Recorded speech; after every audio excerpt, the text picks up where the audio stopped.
29번 문제 볼까요? 자, 29번 문제는 예산 종류부터 이제 나오는 겁니다. 예산 종류. 자, 예산 종류에 관한 설명서 옳지 않은 거 이렇게 나왔는데, 일반의 예산의 세입은 조세 수입에 의존한다. 여러분들, 첫 번째, 일반의 예산, 특별의 예산, 기금 이렇게 구분하죠? 일반에게는 조세 수입이 주된 수입원이에요. 특별에게는 특정 세입으로 충당합니다. 기금은요, 예산이 아니에요. 그래서 이제 기금의 수입원은 여러 가지예요.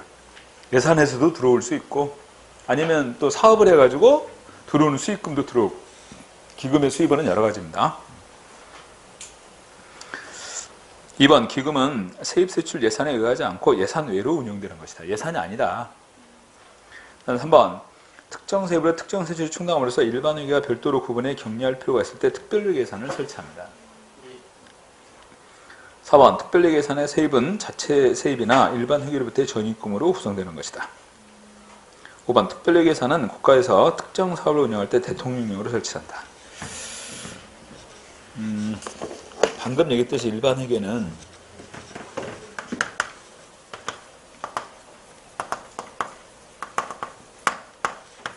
이건 주로 조세 수입으로 충당한다고 그랬어요. 여기는. 그 다음에 특별회계 예산이 있는데, 이 특별회계 예산은 이건 특정 세입입니다. 그 다음에 세 번째, 기금은 이건 예산 외로 운영되는 것이다. 이것은. 특별회계는요, 특정 사업을 위해서 특별회계 예산을 편성 운영하는 거예요. 특정 사업을 위해서. 기금은 특정 목적을 위해서 기금을 설치 운영하는 겁니다. 이건 특정 목적이에요. 그래서 특별회계와 기금은요, 통일성 원칙의 예외예요. 오케이? 네, 통일성 원칙의 예외입니다. 그리고 특별회계와 기금은 모두 법률로 설치됩니다. 특별회계와 기금은 모두 법률로 설치되는 것이다. 자, 그래서 지금 여기 나와 있는 내용 가운데서 5번에 보면 특별회계 예산은 국가의 특정 사업을 운영할 때 대통령으로 설치한다라는 표현은 적절한 표현이 아니다. 법률로서 설치되는 것입니다. 여기서. 그 다음에 하나 더 추가한다면 이 일반 회계 예산하고 기금에 적용되는 법률은요, 여기에 적용되는 법률은 뭐야? 국가재정법이 적용돼요. 이건 국가재정법이. 반면에 이 특별회계 예산에 적용되는 법률은 정부기업예산법입니다.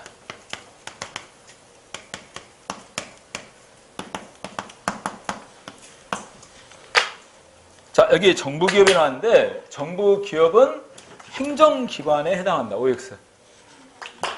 정부기업은 행정기관에 해당한다. 맞는 편입니다. 우체국, 그 다음에 우편, 그 다음에 조달, 양곡관리 이런 부분들이 대표적인 정부기업에 해당되는 것들이에요. 전부 다 행정기관이야.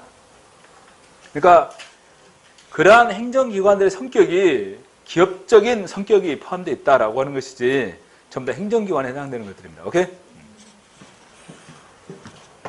이거 꺼도 되지 않겠어요? 별로 안 춥잖아.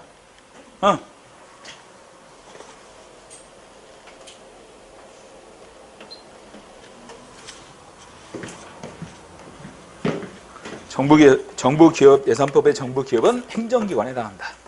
여기서. 자, 29번은 5번이 틀렸고, 자, 31번으로 넘어와서 특별회계 예산에 대한 설명서 옳지 않은 1번. 재정 운영의 주체의 자율성 증대를 위해서 운영의 효율성을 높일 수 있을 때 필요하다. 특별회계 예산은. 두 번째, 특별회계의 경우는 각각 개별법이 마련돼서 운영되는 것이 일반적이다. 그래서 우편사업이랄지 우체국요금이랄지 양국관리에 관한 거랄지 이런 것들이 개별법으로 다 규정된 것들이에요. 3번, 특별회계 예산은 세입세출을 별도로 계리하게 된다. 세입세출을 별도로 계리한다. 뭐하고 구분해서? 일반회계하고 구분해서. 아셨어요? 일반회계와 구분해서 특별회계는 세입세출을 별도로 계리한다. 4번, 임시적인 성격이 강하기 때문에 국회의 심의를 받지 않는다. 밑에 박스 보시면 나와 있는 것처럼 일반회계, 특별회계, 기금 전부 다 국회 의결을 통해서 확정되는 겁니다. 오케이? 일반회계, 특별회계, 기금 전부 다. 자, 거기 다시 한번 보시면 설치 사유가 나왔는데 일반회계는 일반적인 재정활동을 위해서, 두 번째 특별회계는 특정 사업을 위해서, 기금은 특정 목적을 위해서 바로 이렇게 기금의 설치 운영된다. 이렇게 나와 있고, 수입 지출의 연계를 보면 일반회계는 수입 지출의 연계가 배제되어 있죠. 그렇잖아요. 이게 통일성의 원칙이란 말이야. 아까 목적 구속 금지 원칙 이렇게 얘기했잖아. 이게 일반회계에 해당하는 것이에요. 통일성 원칙에 해당되는 거. 반면에 특별회계나 기금은 수입 지출이 연계되어 있습니다. 그래서 통일성 원칙의 예외다. 그래서 그리고 전부 다 국회 심의 의결을 통해서 확정되는 것이다. 일반회, 특별회계, 기금 전부. 그 다음에 계획 변경에 관한 부분으로 기금을 보세요. 금융성 기금 외의 기금은 20% 이내, 금융성 기금은 30% 이내에서 국회 의결 없이 자율적으로 변경할 수 있다. 자, 20%하고 30%입니다. 금융성 기금은 30% 이내고 금융성 기금 외의 기금은 20% 이내에서 자율적으로 변경할 수 있어요. 오케이? 여기 초과하면 이제 국회 의결을 거쳐야죠. 변경하려면. 이걸 초과할 경우에는. 자, 이 내용들이 바로 일반회계, 특별회계, 기금에 관한 부분들이다. 자, 31번 문제에서는 특별회계는 임시적 성격이 강하기 때문에 국회의 심의를 받지 않는다. 틀렸어요. 그죠? 네. 여기서. 자, 뒤로 넘어갑니다. 32번 볼까요? 벌써 재무행정 들어가고 문제 풀 때 되면 이제 벌써 표정들이 별로 안 좋아요. 32번. 예산 외의 공공재원으로서 기금에 대한 설명에서 옳지 않은가. 1번. 정부는 매년 기금운용계획안을 마련해서 국무회의 의결을 받아야 되고 국회에 제출할 필요는 없다. 국회에도 제출해가지고 의결을 거쳐야 되죠. 2번. 출연금, 부담금 등 다양한 재원으로서 융자사업 등을 수행하고 3번. 특정 수입 지출을 연계한다는 점에서 특별회계와 공통점이 있다. 그죠? 여기는 특정 수입과 지출을 연계시킵니다. 기금이나 또는 특별회계도 그렇고.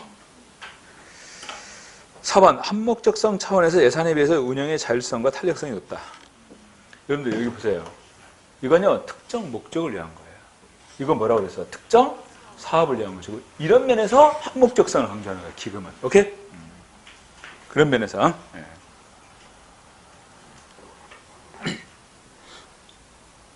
자, 그래서 32번 문제 보시면 1번에 나와 있는 표현은 틀렸죠. 왜냐하면 기금도 전부 다 국회 의결을 거쳐서 확정되는 거니까. 이 기금운용계획안 마련해가지고 전부 다 제출해야 됩니다. 여러분들 기금운용계획안은요, 예산으로 보면 국가재정운용계획 기억하시죠? 국가재정운용계획을 수립해서 국회에 제출하듯이 기금운용계획안도 작성해서 국회에 제출한다 이 말이야. 아셨어요? 국가재정운용계획과 마찬가지로. 자, 34번. 우리나라 정부의 예산 구조에 관한 기술로 틀린 겁니다. 1번. 특별회계와 기금은 법률로 설치한다. 맞습니다. 기금운용계획의 확정 및 기금의 결산은 국회의 심의의결을 거치게 됩니다. 3번. 일반회계는 조세수입 등의 주요 수입으로 해서 국가 일반적인 세출이 충당하게 설치되는 것이 바로 일반회계 예산이다. 그리고 주 수입원이 조세수입이죠. 4번. 특별회계는 국가가 특정 목적을 위해서 특정한 자금을 신축적으로 운영할 필요가 있을 때 설치하는 것. 특정 목적은 기금이에요. 특별회계는 특정 사업을 위한 겁니다. 차이가 있어요. 그래서 국가가 특정 목적을 위해서 특정 자금을 신축적으로 운영할 필요가 있을 때 설치하는 것은 기금이에요. 자, 이런 거죠. 국민주택기금 들어봤죠? 국민주택기금, 남북협력기금, 국민건강증진기금. 바로 이게 특정의 목적을 위해서 기금을 설치했잖아요. 그리고 이제 그 기금을 조성한 그 재원을 토대로 해가지고 여러 가지 사업들도 하고 이렇게 하는 거죠. 특정 목적을 위해 설치 운영되는 거예요. 자, 34번은 정답이 4번이고, 자, 38번 보겠습니다. 38번. 통합재정과 통합예산의 설명에서 가장 옳지 않은 거 이렇게 나왔는데, 여러분들 바로 위에 보세요. 우리나라 통합예산의 범위가 거기 나와 있어요. 해설에 자, 일반 정부로서 중앙정부하고 지방정부의 일반에게 특별하게 기금, 그 외에 뭐 이래서 지방정부에서는 교육특별회계 이런 것도 포함됩니다. 그 다음에 비금융공기업들 포함되어 있죠. 중앙정부의 비금융공기업들, 그 다음에 지방정부의 공기업 특별회계 이런 것도 포함하고 있고. 그런데 디귿에 보면 금융성 공공부문이라고 해서 한국은행이랄지 산업은행, 이게 국책은행이에요. 이게 금융성 공공부문에 해당되는 부분이고, 그 다음에 금융성 기금이랄지 외국한 평형기금, 그 다음에 공공기관, 지방공기업은 통합예산의 범위에서 제외됩니다. 이런 부분들. 그래서 기업과 니은 범위에 해당되는 것만 통합예산의 범위에 포함이 된다. 오케이? 네, 이 부분이. 근데 여러분들, 통합예산은 이렇게 공공부문하고 또 중앙정부, 지방정부까지 포함해서 전체적인 재정 규모, 예산 규모 얼마나 되는가 이걸 확인하기 위한 거잖아. 그치? 그렇기 때문에 이 안에서 중복되어 계산되는 부분들은 제외시켜야 돼요. 아셨어요? 중복되면 2중, 3중으로 계산이 돼버리면 실제 규모보다 어때? 더 커지니까. 중복된 부분은 제외되어야 됩니다. 여기서는. 그 다음 또 하나. 이건 이제 통계죠. 지금 여기 나와 있는 통합재정, 통합예산은 통계. 그렇기 때문에 이건 현금주의로 작성하게 되어 있어요. 오케이? 통계니까. 통계이기 때문에 현금주의로 작성하는 거야. 자, 38번 문제 보시면 통합재정하고 통합예산의 설명에서 가장 옳지 않아. 1번, 국가 예산의 세입 세출을 총계 개념으로 파악해서 재정 건전성을 판단한다. 총계 개념은 전체적인 총계 개념. 아까 앞에 우리 총계주의 예산도 표현했는데 이 총계주의 같은 경우는요, 중복되어 계산되는 것들이 있어요. 그러니까 그걸 제외시키려면 순계 개념으로 해야 돼. 순계 개념으로. 총계 개념이 아니라. 중복된 걸 제외시키려면 그래서 순계의 개념이어야 된다. 2번. 중앙재정을 일반회계와 특별회계 외에 기금 및 세입세출 외의 자금을 포함해서 파악하고 있다. 일반회계 특별회계 외에 기금 및 세입세출 예산 외에 자금을 포함해서 파악한다. 3번. 통합재정은 중앙재정, 지방재정, 지방교육재정 이런 것들을 같이 포함해서 통합재정을 산출하고, 네 번째, 재정이 국민경제에 미치는 효과를 효과적으로 파악하기 위해서 바로 이와 같은 통합예산, 통합재정 이런 것들을 갖다가 표시한다는 거죠. 1번이 거리가 있는데 그 뒤에 해설 한번 보세요. 자, 거기 별표를 좀 해놔. 통합예산의 내용. 니은 순계 개념으로 작성한다. 오케이? 순계 개념으로 작성한다는 얘기는 중복된 부분, 이중거래로 인한 오류 이런 것들을 방지하는 것이다. 오케이?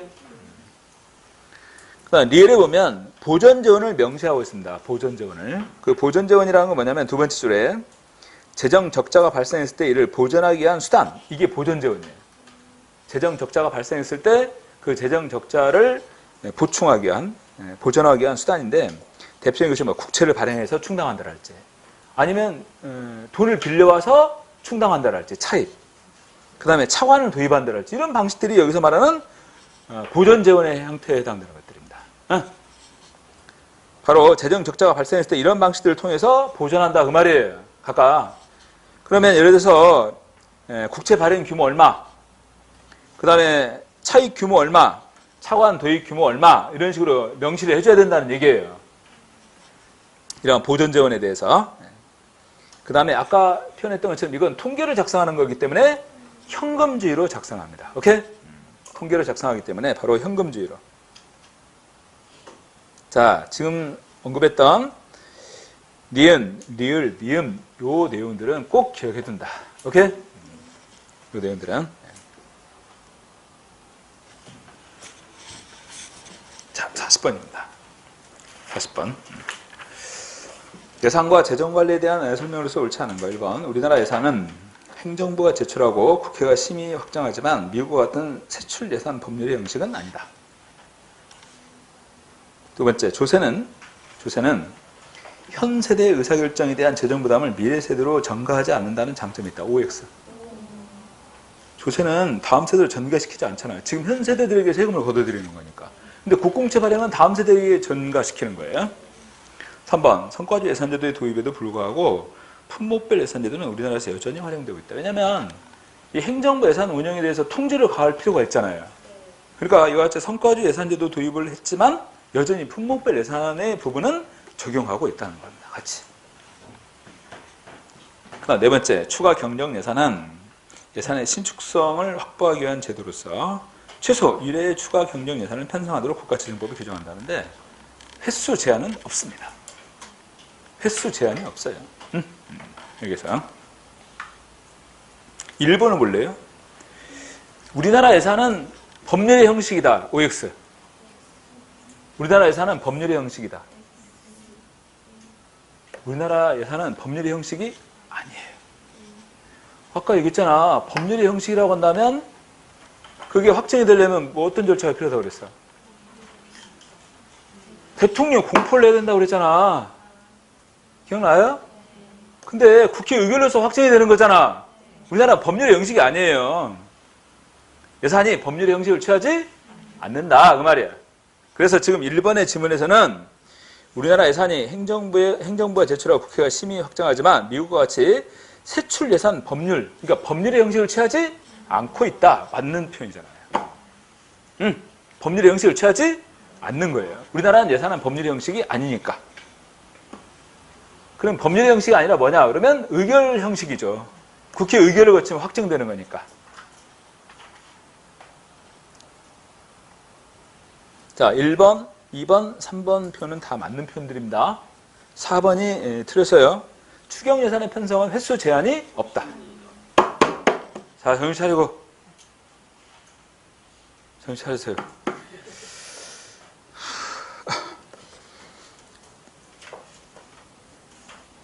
자, 42번. 42번. 추가 경정 예산을 통한 재정의 방만한 운영의 가능성을 줄이기 위해서 국가재정법에 이 추경 예산의 편성 요건을 딱 정하고 있습니다. 다음 이 법 조항에 명시된 추경 예산의 편성의 요건, 다시 말해 편성할 수 있는 경우가 아닌 거. 1번, 부동산 경기 등 경기 부양을 위해서 기획재정부 장관이 필요하다고 판단하는 경우. 이런 경우 추경 예산을 편성할 수 없죠, 그죠? 국가 예산을 가지고서 부동산 경기 부양을 시킨다는 게 말이 돼요? 두 번째, 전쟁이나 대규모 자연재해가 발생한 경우. 세 번째, 경기 침체와 대량 실업 등 남북관계의 변화와 경제협력과 같은 대내 여건에 중대한 변화가 발생하거나 발생할 우려가 있는 경우. 그 다음에 네 번째 보면 법령에 따라서 국가가 지급해야 되는 지출이 발생하거나 증가하는 경우. 두 번째, 세 번째, 네 번째 경우가 바로 추경 예산의 편성 요건이에요. 근데요, 지금 문재인 정부 들어와서도 그렇고 박근혜 정부에서도 이제 후반기에 그랬는데 거의 뭐 계속 몇 해 계속 추경 예산 편성에 지금 집행하고 있습니다. 주요 요건이 뭘까요, 지금? 3번에 나와 있는 두 번째 내용입니다. 바로 경기 침체와 대량 실업 등 이런 여건으로 인해서 변화가 발생했을 때 그 문제 해결을 위해서 지금 추경 예산을 계속 편성하고 있는 것이죠. 얘기했던 것처럼 이 지금 신형 코로나 이것으로 인해서 지금 경기 침체가 굉장히 심각할 거란 말이죠. 지금 사람들이 지금 이동을 안 한다고 그러잖아. 응? 분명히 추경 예산 편성하게 됩니다. 이 상황에서도. 그것도 3번에 나와 있는 요건이라고 볼 수 있는 부분이죠. 응? 자, 42번에 추경 예산의 편성 요건에 관한 겁니다. 2번, 3번, 4번의 내용이다.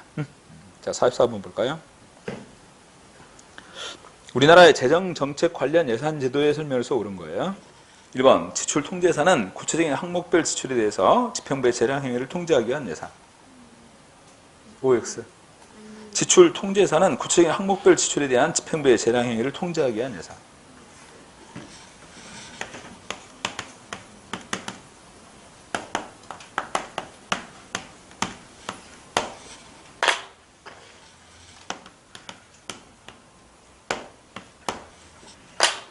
여기는 이 표현이 생략되어 있어.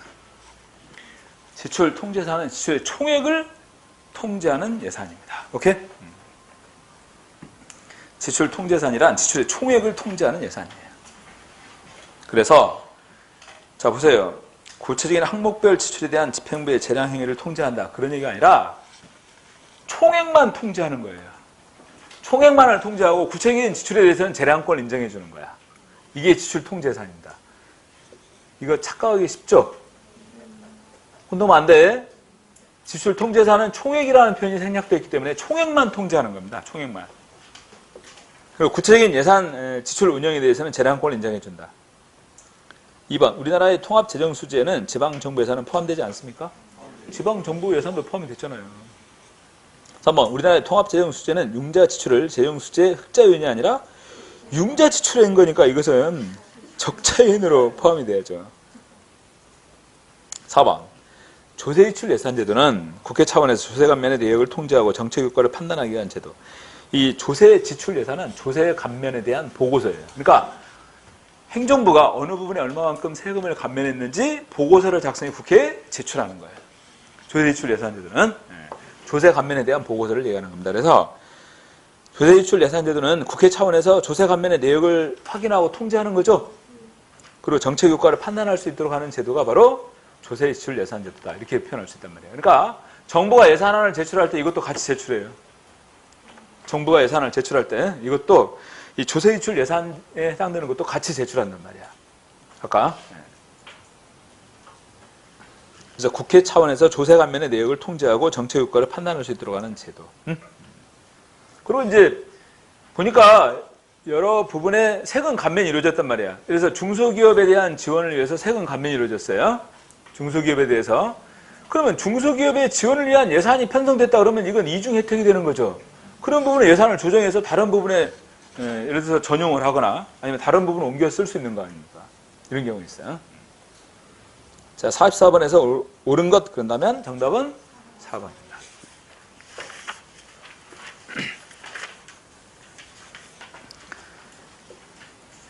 47번. 다음, 국가 예산제도 개혁에 대한 설명에서 가장 옳지 않은 거. 여기서.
자, 지금 여기 나와 있는 네 가지 국가재정법의 4대 개혁이라고 합니다. 자, 47번 문제에서 다음 국가예산제도의 개혁에 관한 설명에서 가장 옳지 않은 1번 디지털 예산회계 시스템 이렇게 나왔는데 성과 중심형의 예산 시스템으로 발생주의나 복식부기 회계제도를 기반으로 한 과학적인 예산관리제도 이렇게 표현하는데요. 이 디지털 예산회계 시스템에 이제 DB로 구축하는 거예요. 이 내용들을. 근데 여기는 발생주의하고 복식부기 방식으로 발생주의와 복식부기 방식으로 이 디지털 예산회계 시스템이 구축이 되어 있어요. 그러니까 이 방식으로 필요한 정보들을 여기다 구축을 하는 겁니다. 두 번째, 조세지출 예산제도는 예산 지출을 절약하거나 조세를 통해서 국고 수입을 증대시킨 경우에 그 성과 일부를 기여자에게 인센티브로 지급한다. 이건요, 예산 성과금 제도예요. 지금 여기 2번에 나와 있는 것은 조세지출 예산제도는 방금 얘기했잖아. 조세 감면에 대한 보고서, 이걸 국회에 제출하는 거예요. 3번. 총액 배분 자율편성 예산제도는 각 부처가 국가재정 운영계획에 의해서 설정된 1년 예산의 상한선 내에서 자율적으로 예산을 편성하는 것을 말한다. 그러니까 이 국가재정 운영계획을 토대로 해가지고 이 범위 내에서 각 부처의 총액을 배분해 주죠. 그러면 총액을 배분해 주면 그 범위 내에서 자율적으로 예산을 편성 운영하는 것입니다. 총액 배분 자율편성 예산. 오케이? 그러면 이건 하향식이다, 상향식이다? 네, 하향식이에요. 총액 배분 자율편성 예산은 하향식입니다. 그 다음 4번. 예산제도는 예산 편성권을 지역사회와 지역주민에게 분권화시킴으로써 예산 편성 과정에 해당 지역주민들을 직접 참여시키는 것. 주민참여 예산은 예산 편성 과정에 참여하는 거죠. 자, 다른 내용들은 다 맞는 표현들인데 2번은 틀렸어요. 이것은. 자, 48번. 우리나라 예산제도의 설명에서 옳지 않은 거. 1번. 통합재정은 일반회계, 특별회계, 기금 등을 포괄한 국가 전체 재정을 의미하고 있는 거. 통합재정은. 2번.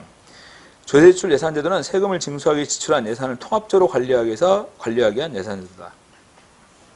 세금 징수를 위해서 지출한 예산을 통합적으로 관리하기 위한 예산이에요? 여기는 뭐라고 그랬어요? 세금 감면에 관한 보고서라고 그랬잖아. 그래서 정부가 어느 부분에 얼마만큼 세금을 감면했는지 그걸 파악할 수 있도록 하는 것이 바로 조세지출 예산이에요. 조세 감면에 대한 보고서. 그러니까 세금 징수를 위해 지출한 예산을 나타내 주는 것이 아니란 말이죠. 세금 감면에 관한 보고서니까. 응? 3번. 성인지 예산이 남성, 여성에 미칠 영향을 미리 분석한 보고서로서 정부가 예산안과 함께 국회에 제출토록 하는 첨부서류에 관한 것이다. 4번. 각 중앙관세상은 예산 요구서를 제출할 때 다음 연도 예산의 성과 계획서 및 전년도 예산의 성과 보고서를 기획재정부 장관에게 함께 제출토록 한다. 그러니까 2020년도 올해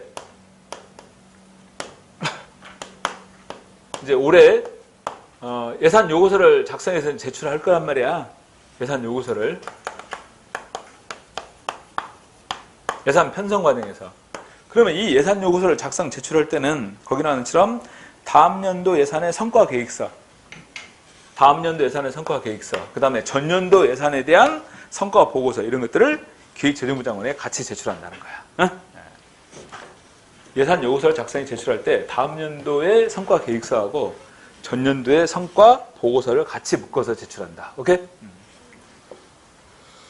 자, 48번에서는 2번이 거리가 있습니다. 오케이? 48번에서는. 자, 49번. 다음, 자본예산 제도의 특징으로서 가장 옳지 않은 거. 자본예산에 관한 거. 1번, 재정 안정화의 효과를 증진시킨다. 2번, 중장기 예산 운영이 가능하다. 부채를 정당화시킨다. 예산의 적자 재정을 편성하게 된다. 정답은? 1번이요? 왜 1번이에요? 재정 안정화라는 표현은 적절한 표현이 아니에요. 재정 안정화는 적절한 표현이 아니고 자본 예산은 경기를 안정시키는 거예요. 여기서.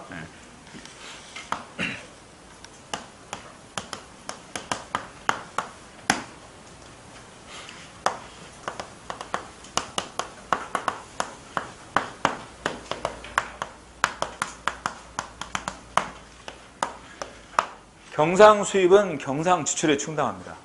여기서. 그 다음 두 번째는 자본 지출이 있어요. 이 자본 지출은 국공채 발행을 통해 충당하는 거예요. 주로 어느 부분이냐면 SOC 부분이에요. 아까 여러분들 조세하고 이 국공채 비교해 설명했잖아. 국공채 발행에 충당하는 부분은 주로 SOC 부분입니다. 도로 건설이랄지 철도 건설이랄지 항만 건설이랄지 이런 것들. 그래서 이렇게 이중으로 되어 있는데,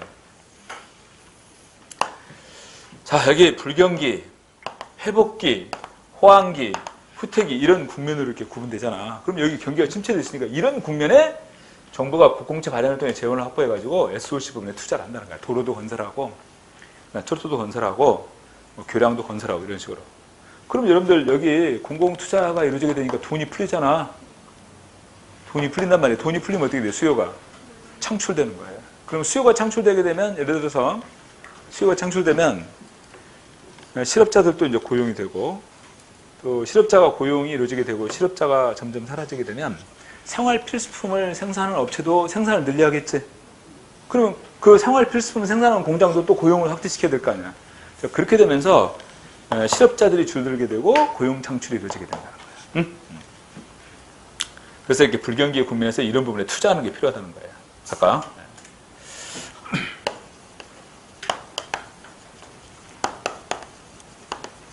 이런 걸 건설해가지고.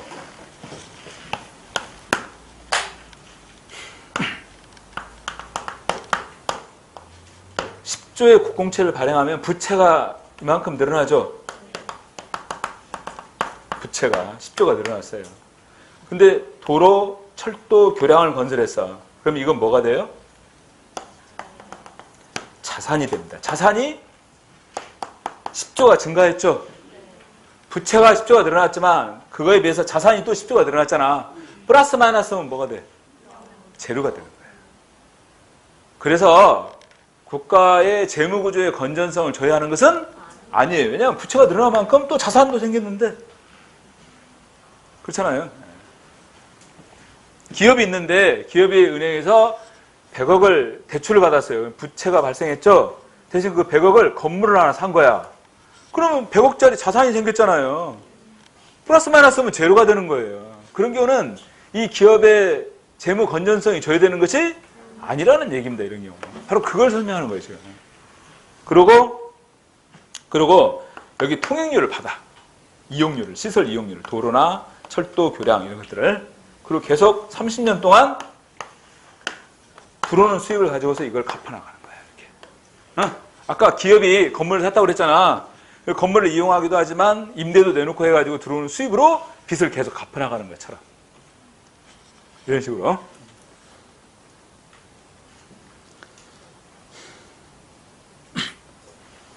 그 49번에서 다음 자본예산제도의 특징으로서 옳지 않은 거 그런다면 재정 안정화의 효과가 아니라 경기 안정화 효과입니다. 이렇게 경기가 침체됐을 때 경기를 회복시킬 수가 있다는 얘기예요.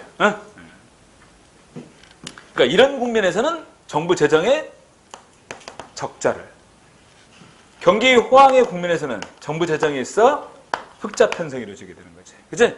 이런 경우에서는. 전체 경기 사이클에서 보면 제로가 돼요. 여기는 적자고 여기는 흑자가 되는 거니까.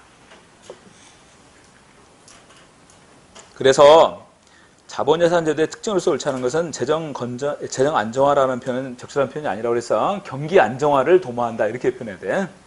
두 번째, 중장기 예산 운영이 가능하죠. 왜냐하면 이 경기 순환의 사이클에 맞추게 되니까. 세 번째, 부채가 정당화됩니다. 부채가. 네 번째는 예산의 적자 재정의 여기 적자 재정이 편성되는 거죠. 여기는 1번이 틀린 표현이야. 자, 50번. 정부 활동이 일반적이면서 총체적인 내용을 보여주어서 일반 납세자가 정부의 예산 내용을 쉽게 이해할 수 있도록 설계된 예산의 분류 방법. 자, 품목별 분류는 품목에 따라 예산을 분류하는 거예요. 품목에 따라서. 행정안전부가 있는데 1번 인건비가 있어요.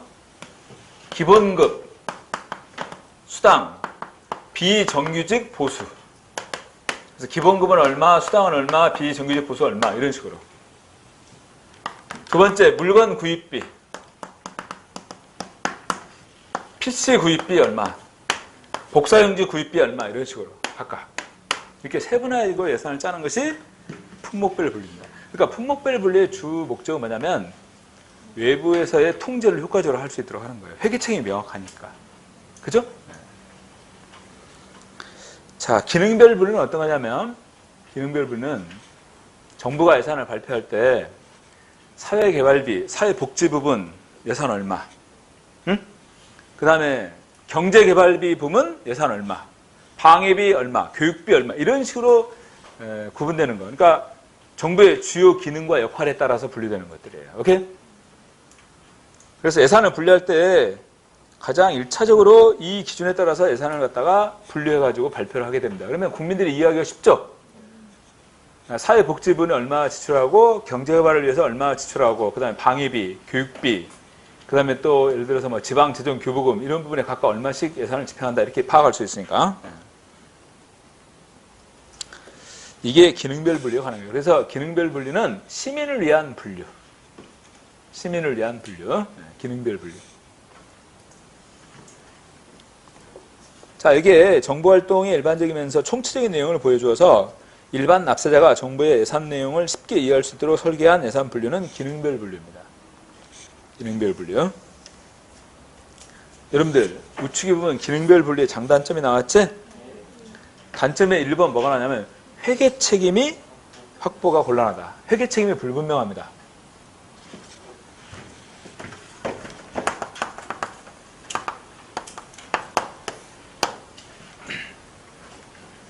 사회복지 부분이 있는데 예를 들어서 사회복지 부분에 예를 들어서 300조라고 합시다. 너무나 많다. 그냥 간단하게 사회복지부에 100조. 맞지? 근데 이 부분을 보면 보건복지부에서 집행되는 부분이 있겠죠. 보건복지부에서. 여러분들 교육부에서도 이 부분에 예산이 집행되는 게 있어요.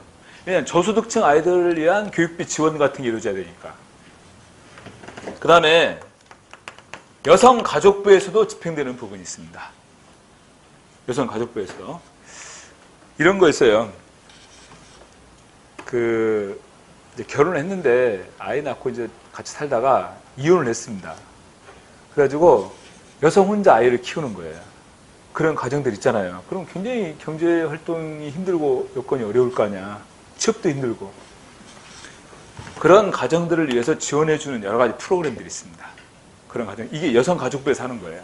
이런 프로그램들은. 그러니까 그래서 취업을 위한 교육비를 지원해준다랄지 또는 생활 안정자금 같은 걸 지원해준다랄지 이런 식으로. 근데 그런 여성들의 교육을 위한, 취업 교육을 위한 지원, 이게 이루어진단 말이야. 그게 고용노동부에서도 이 예산을 여기서도 짜지만 여기서도 짜겠지. 고용노동부에서도 그런 예산을 짤 거 아니야. 근데 여기도 포함이 되고 여기도 포함되는 거예요. 그런 예산이. 오케이? 그러니까 이런 것들은 이중으로 예산이 책정되는 거지.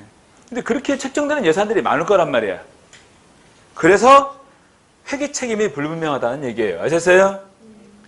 이렇게 집행되는 예산이 여러 기관에 중복되어서 계산된다. 이런 얘기야. 방금 예를 들었던 것처럼. 오케이? 그래서 회계 책임이 불분명한 이런 문제들이 바로 기능별 분리의 한계입니다. 기억해둬야 돼요. 그러면 회계 책임의 명확한 분류 방식은 뭘까? 요거잖아. 품목별 분류. 응? 회계 책임이 명확합니다. 자, 기능별 분리의 장점을 보면 행정수반의 재정정책 수립이 용이하고 입법부 예산심의도 용이하다. 왜냐하면 입법부 예산심의가 용이하다는 것은 이렇게 큰 항목별로 구분해서 심의하기 때문에 그런 거예요. 그 다음에 국민이 정부 예산을 이해하는 데 도움이 될 수 있고, 근데 단점은 회계 책임의 확보가 곤란하다는 겁니다. 그 다음에 세 번째 보면 대분류 방식이기 때문에 어느 부처에서 무슨 사업을 하는지 분명하지가 않다. 이런 것도 한계로 시작했어요. 아까. 응? 자, 이 기능별 분류는 회계 책임이 불분명하다. 기억해둬야 됩니다. 202쪽으로 넘어와서 예산 과정. 예산 과정의 첫 번째 단계가 뭐야? 예산 편성. 두 번째는 예산의 심의, 의결. 세 번째는 집행. 그 다음에 결산과 회계 검사. 이렇게 진행이 돼요. 그런데 예산 과정은 그 주기가 몇 년인가요? 응? 예산 과정의 주기가. 예산 과정의 주기는 3년이죠. 여러분들 올해 예산을 집행하죠. 근데 이 예산이 2020년도 예산이 편성된 건 언제예요? 2019년도 예산이 편성됐잖아요. 그리고 이게 심의되어 의결되는 것은 2019년도 정기국회에서 심의 의결됐잖아. 그리고 이제 이게 집행되고 나서 내년에 가서 결산하고 또 회계검사도 이루어지겠지. 그리고 결산한 거 국회에 제출해요. 그래서 국회에서 결산 확인하면, 결산 심사에서 확인하면 다 끝납니다. 그러니까 예산 과정은 지금 보시다시피 2020년도 예산은 2019년도부터 시작해서 2021년도까지 3년 주기예요. 각각. 어? 자, 예산 과정론에 관한 문제는 다음 주에 문제 풀겠습니다. 오늘 여기까지 마무리하고 수고하셨습니다.